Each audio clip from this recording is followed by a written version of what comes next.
very good morning to all my dear students. Today, again, we'll be doing the science. So, welcome again to the science class.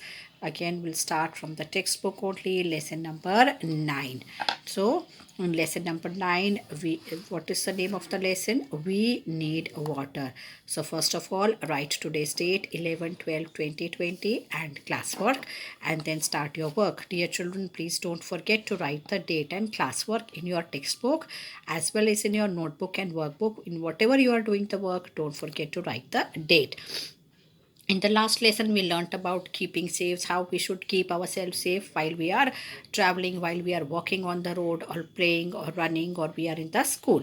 Now, today, here we are going to learn the importance of the water in our life.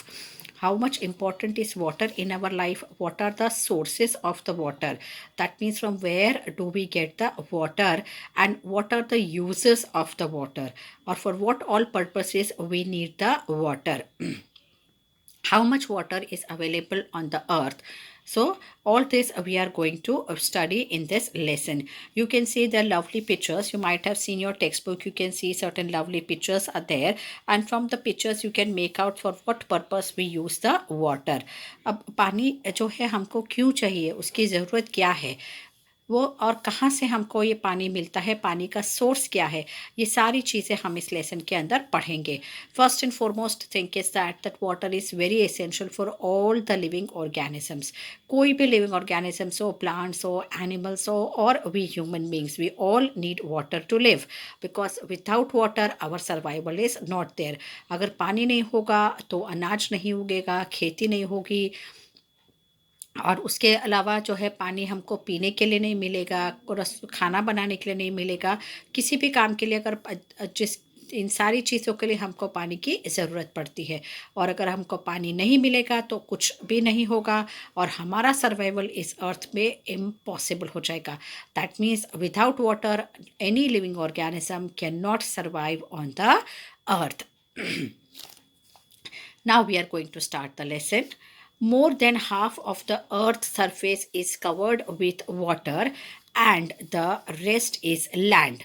That means ये जो हमारा अर्थ है वो half से भी ज़्यादा जो है, मोर देन हाफ मतलब आधे से भी ज़्यादा जो अर्थ है वो हमारा पानी से कवर किया हुआ है, और बाकी जो एरिया है अर्थ का, यह हमारी पृथ्वी का, वो क्या है, दैट इज़ द लैंड, वो ज़मीन है. और हाफ आधे से ज़्यादा जो है वो पानी से कवर किया हुआ है, ढका हुआ है. All living things need water to live. We need water for drinking, cooking, washing, bathing, etc. Plants need water to make food. Animals need water for drinking and bathing. Now, the very important thing is that all living things need water to live. सारे living organisms, जो भी living organisms जो grow करते हैं, जो सांस लेते हैं, जो चलते हैं, जो move करते हैं, जो reproduce करते हैं, these are all they are living organisms. तो जितने भी living organisms है, whether big or small, they all need water to live. Now we need water. Why do we need water? We need water for drinking, cooking, washing and bathing. मतलब पीने के लिए, खाना बनाने के लिए, कपड़े धोने, बर्तन धोने के लिए, और bathing means नहाने के लिए. So ये बेसिक ज़रूरतें हैं हमारी, जिससे जो पानी के बिना इम्पॉसिबल है. Plants also need water to make food. Plants को भी पानी की ज़रूरत पड़ती है. अगर पानी नहीं होगा तो प्लांट्स भी अपना फूड नहीं बना सकते हैं. And animals also need water for drinking and bathing. Animals को क्यों क्यों क्यों पानी चाहिए? पीने के लिए और नहाने के लिए. दो चीज़ों के लिए एनिमल्स को भी पानी की ज़रूरत पड़ती है. Now this is your Debbie's time. Name the following activities for which water is being used.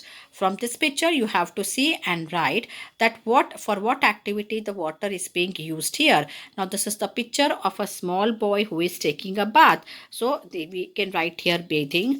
Now you can see this lady is cooking the food in the kitchen, so water is used for cooking. This boy is drinking water from the glass, so activity of drinking water. और यहाँ पर जो है धोबी कपड़े धो रहा है, washerman is washing the clothes. So water is needed for washing clothes. So for which all activities in this picture the water is needed? Bathing, cooking, drinking and washing clothes. Now next is your sources of water. मतलब कि पानी हमको कहाँ कहाँ से मिलता है, जो अर्थ पे पानी है वो किस किस जगह पर किस फॉर्म में हमको वो पानी मिलता है. Most of the water on the earth comes from the rain.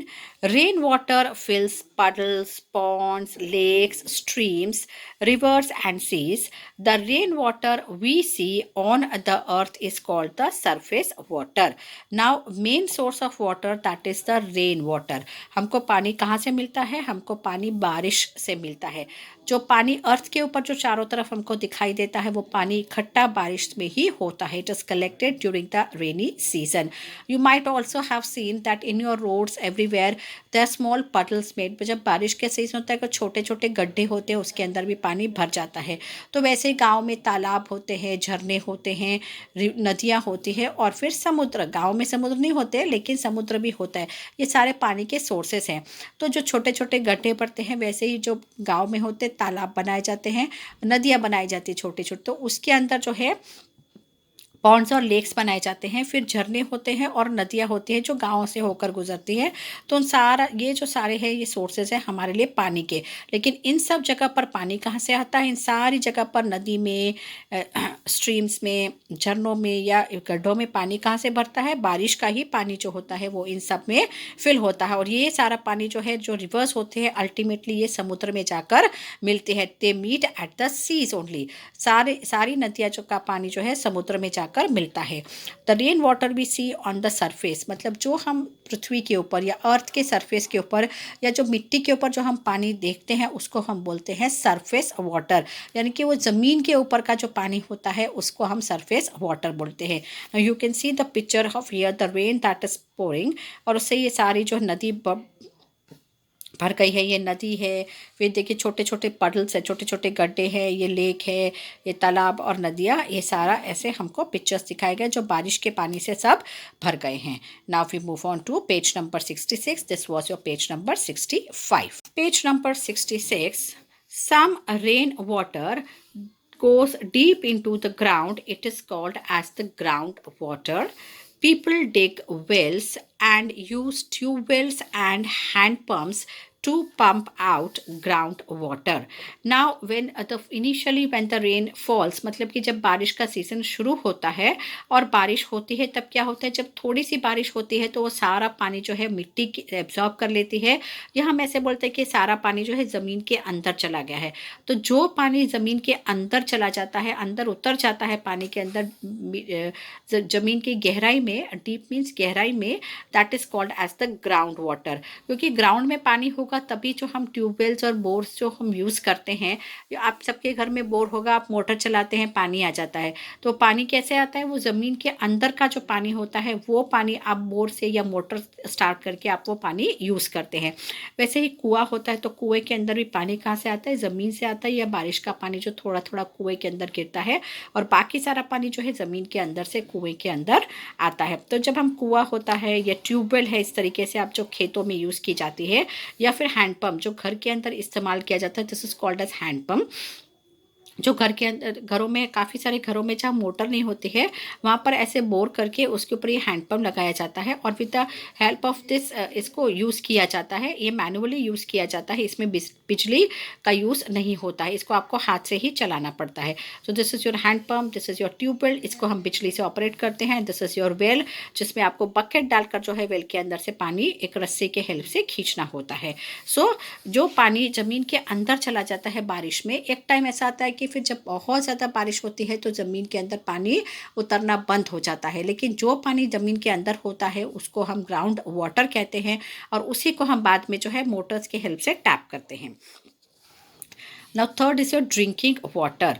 Now पानी तो जैसे समुद्र का पानी होता है या सी या ओशंस का पानी होता है, पानी तो बहुत सारा होता है, but that water we can not consume और वी कैन नॉट यूज और drink that water because sea water is very salty. The same way the waters which are in the rivers or ponds or lakes, so sometimes those waters are also not consumable or we cannot use in drinking or cooking, bathing or washing purposes because they are very dirty water or polluted water. Normally nowadays the river waters that flows through the villages and the towns normally get polluted because we throw most of the sewage water. मतलब कि हमारे जो घर की गंदी नालियों का पानी होता है या फिर जो गंदगी कचरा होता है वो सब हम किस में डाल देते हैं, नदी में डाल देते हैं, इसलिए नदी का पानी गंदा हो जाता है। फिर नदी के आसपास कोई फैक्ट्रीज होती है तो वो भी क्या करती है, अपना सारा वेस्ट जो है वो नदी के पानी में ही डिस्कार्ड करते हैं। They dispose of all their chemicals जो होते हैं, they dispose of in the river water. So that is why the colour of the river water also changes and it gets filled with the chemicals. The water does not remain pure and clean, it is totally filled with the chemicals, and for this reason many a times you might have seen the fishes die in the water. The reason for that is that the less number of fishes are seen in the rivers near the cities and the towns is just because of the waste, chemical waste that is discarded in the river water. Now we'll start with drinking water. Wells and hand pumps are common in villages. People draw out drinking water from these. In towns and cities, water is cleaned and stored in huge tanks. Then it reaches our houses through the taps. Clean and pure water that is fit for drinking is called as the potable water. It is tasteless, colorless, and odorless. We should boil and filter water before drinking to make it clean and germ free. Drinking water should be stored in closed containers. Now, in the villages, people use a well and hand pumps to draw the water out. For drinking water, they use wells and hand pumps. मतलब कि ये hand pump और कुएं का पानी जो है गांव में लोग पीने के लिए यूज़ करते हैं। लेकिन जो सिटीज़ और टाउन्स हैं वहाँ पर ये पानी जो नदी का पानी होता है वो क्लीन किया जाता है। उसके बाद ह्यूज टैंक्स, बड़े बड़े टैंक्स के अंदर स्टोर किया जाता है और फिर जो पानी की पाइपलाइंस होती है उसके थ्रू वो जो पानी है हमारे घर के अंदर आता है। आपके घर के अंदर भी जो पानी आता है that comes through the pipeline only. आपको पता है जब पानी आता है तो वो एक पाइप के अंदर एक टैंक होता है, उसके अंदर एक पाइप होता है, उसमें वो पानी आता है। So from that huge tanks we get the water through the pipelines that are there. There's a large network of pipelines that has been arranged to supply the water. Through these pipelines we get the water in our tanks that are in our house. वो tap के through हमको मिलता है। Now clean and pure water that is fit for drinking, मतलब जो पानी एकदम clean होता है, एकदम प्योर, मतलब जो एकदम साफ पानी होता है जिसको हम पीने के लिए यूज़ करते हैं, that is called as potable water. मतलब कि पॉट के अंदर रख के पीने के लिए जो पानी यूज़ करते हैं इसलिए हम उसको बोलते हैं पॉटेबल वाटर। और उसका टेस्ट कैसा होता है, वो उसमें कोई भी टेस्ट नहीं होता, कोई कलर नहीं होती और ओडर मीन्स कोई स्मेल नहीं होती है। जो प्योर वाटर होता है वो कलरलेस, टेस्टलेस और ओडरलेस, विदाउट एनी स्मेल। जब स्मेल कब आएगी, जब वो पानी के अंदर कुछ गंदा पानी मिला होगा, कोई सीवेज का पानी मिला होगा या कोई गंदगी उसके अंदर डाली गई होगी, तो उस पानी के अंदर जो है गंदी smell, that is called as a foul smell that comes from the water. But otherwise, if the water is clean, then it is colorless, odorless, and tasteless. And to clean the water that comes in our house through the taps, we should first boil it. और boil करने के अच्छे से उसको boil करके filter करना चाहिए, means उस पानी को boil करके छानना चाहिए और अच्छे से boil करना चाहिए so that it becomes germ free. There are very very minute germs which are present in the water which we cannot see. हमको दिखाई नहीं देता है, लेकिन क्योंकि पानी बहता हुआ आता है, river water is always a running water. It goes through the very villages, towns, cities, और वो बहता बहता पानी हमारे तक आता है। तो जब वो बहता है तो रास्ते में बहुत सारी गंदगी है, कचरा है या बहुत सारे मिनरल्स, उसके अंदर जो ज़मीन है, मिट्टी है, वो मिट्टी के साथ जब कांटेक्ट में आता है तो उस मिट्टी में जो सॉल्ट्स होते हैं वो उसके अंदर डिसॉल्व हो जाते हैं, उसके अंदर मिक्स हो जाते हैं। तो ऐसे बहुत सारी चीज़ें जो है वो पानी अपने साथ लेकर आता है। तो उस पानी में बहुत सारे छोटे छोटे जो हमको नहीं दिखते हैं वैसे छोटे छोटे जर्म्स भी होते हैं। Very small micro organisms are also present in the water. To make that water germ free, totally clean, pure and germ free. We should properly boil that water and then filter it and cool it, and then only we should drink that water. और drinking water हमेशा we should always keep it in the closed containers, मतलब वो ढके हुए जो भी बर्तन में हम पानी स्टोर करते हैं उसको अच्छे से प्रॉपरली कवर करा हुआ होना चाहिए. कभी भी कोई भी खुले बर्तन में रखा हुआ पानी नहीं पीना चाहिए, बिकॉज यू नेवर नो उसके अंदर कोई इंसेक्ट गिर जाएगा, कोई जीव जंतु गिर जाएगा या कुछ गिर के हमको पता ही नहीं लगेगा, और अगर हम उस पानी को पिएंगे तो हम बीमार पड़ जाएंगे, we can fall ill. So always keep the drinking water in the closed container like this the bottle is shown. Now here know the DABI. A person drinks about 60,600 liters of water during his lifetime.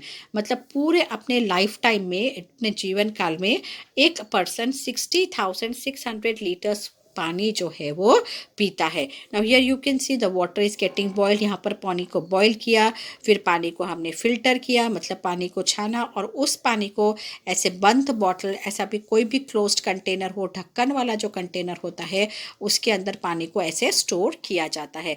So we should store the drinking water, any water which is used for cooking also, we should store it in the closed container only. Don't leave it open, otherwise any insects, any organisms will form. Microorganisms can also be there in the atmosphere. There are many जो हवा होती है उसके अंदर भी बहुत सारे छोटे छोटे माइक्रो ऑर्गेनिजम्स होते हैं जो हमको दिखाई नहीं देते, but they can also make that water unfit to use. Now if we move on to page number 67.